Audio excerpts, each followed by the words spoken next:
Bom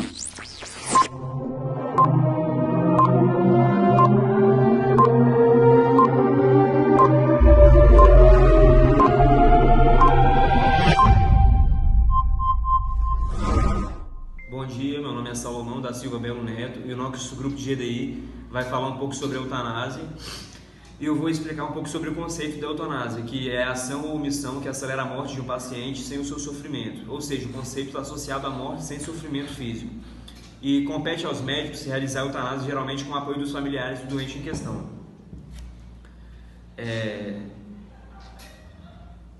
Há casos em que o paciente se encontra em condições de decidir aquilo que ele deve fazer com o seu próprio corpo, pelo que se solicita que ele seja feita na administração da eutanásia.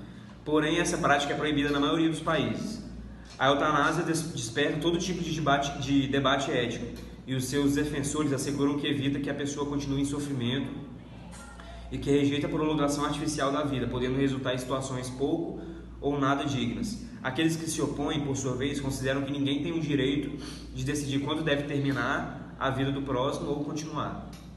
É isso. Meu nome é Vitor Vitório, eu vou falar um pouco sobre a história da eutanásia. A eutanásia foi criada por volta do século XVII pelo Francis Bacon.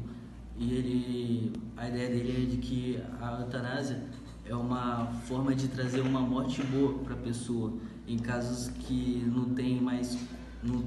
irreversíveis, que não tem mais formas de interferir e de prolongar a vida da pessoa. Aí a eutanásia traz uma morte que possa trazer menos sofrimento para a pessoa.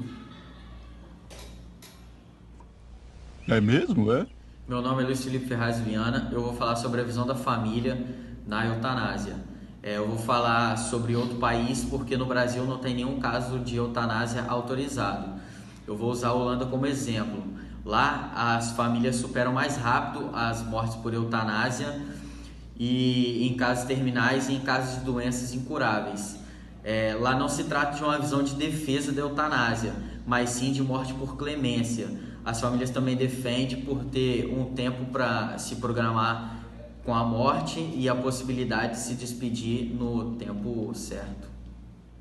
Meu nome é Gregory Borges e venho falar sobre a eutanásia na visão religiosa do cristianismo. No cristianismo encontramos os primeiros relatos da eutanásia. No primeiro momento, o rei Saul de Israel, quando é ferido em batalha e tenta se lançar sobre a sua própria espada, não alcançando a morte, pede para que um soldado lhe tire a vida. E no segundo momento vemos Jesus, o patriarca máximo da obediência cristã, de submissão, e em que ele é submetido à crucificação, e há relatos em que lhe oferecem vinagre com fel, que é conhecido como vinho da morte, e ele recusa. Então esses dois exemplos ficam para nós como a imposição e a recusa da prática da eutanásia sobre o aspecto religioso. Atualmente, o Papa João Paulo II, no segundo concílio do Vaticano, ele condena a eutanásia, reafirmando que nada nem ninguém pode autorizar a morte de um ser humano inocente. Porém, diante de uma morte inevitável, apesar dos meios empregues, é lícito que, em consciência, tomar a decisão de renunciar a alguns tratamentos que procurariam unicamente uma prolongação precária e danosa à vida do paciente. Após termos visto a visão da Igreja Católica, consideramos que a posição de outras denominações cristãs, que mais significativas em sua maioria, é a favor da eutanásia passiva, a fim de evitar o prolongamento do sofrimento do paciente. Mas são contra a eutanásia ativa, por esta se considerar uma ação de matar o outro ser humano.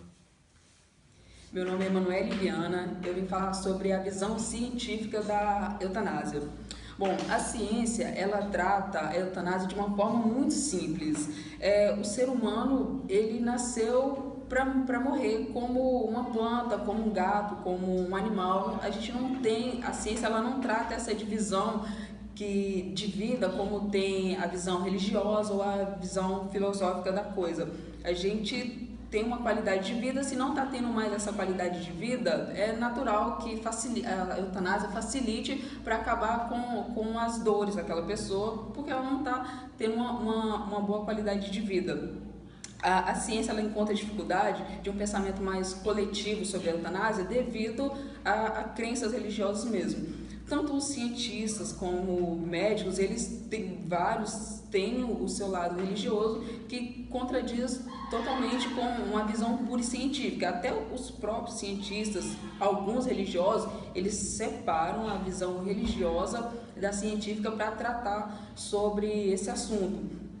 Porque não faz nenhum sentido você manter uma pessoa e prolongando a vida dela, já que esse prolongamento da vida é prolongar um sofrimento. A pessoa não está tendo mais uma qualidade de vida, não faz sentido nenhum manter ela viva.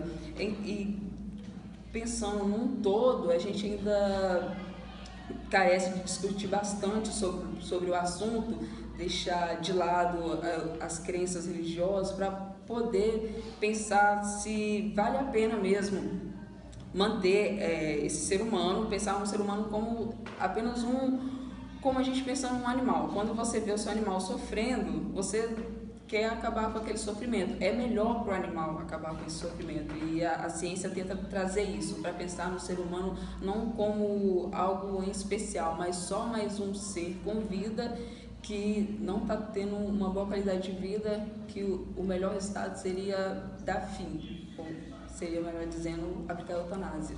Meu nome é Valéria Andrade, eu vou falar sobre o direito de escolha, que já é autoexplicativo, é o direito, é a prerrogativa que o paciente, ou até mesmo a família do paciente tem, em praticar a eutanásia ou não.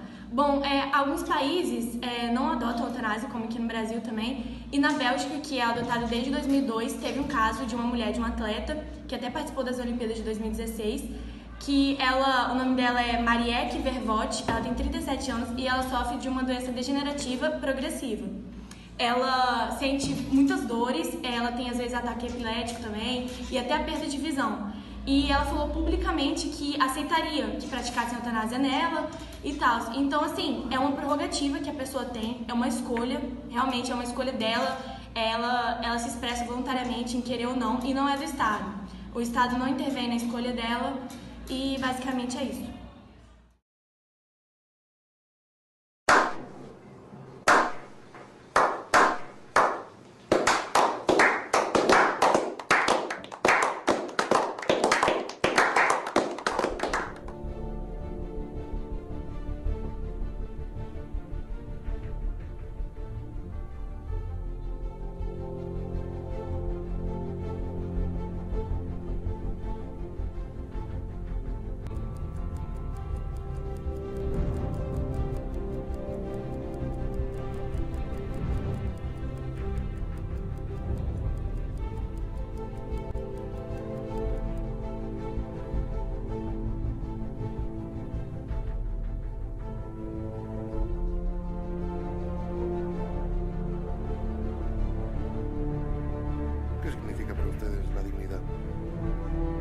Sea cual sea la respuesta de sus conciencias, sepan que para mí esto no es vivir dignamente.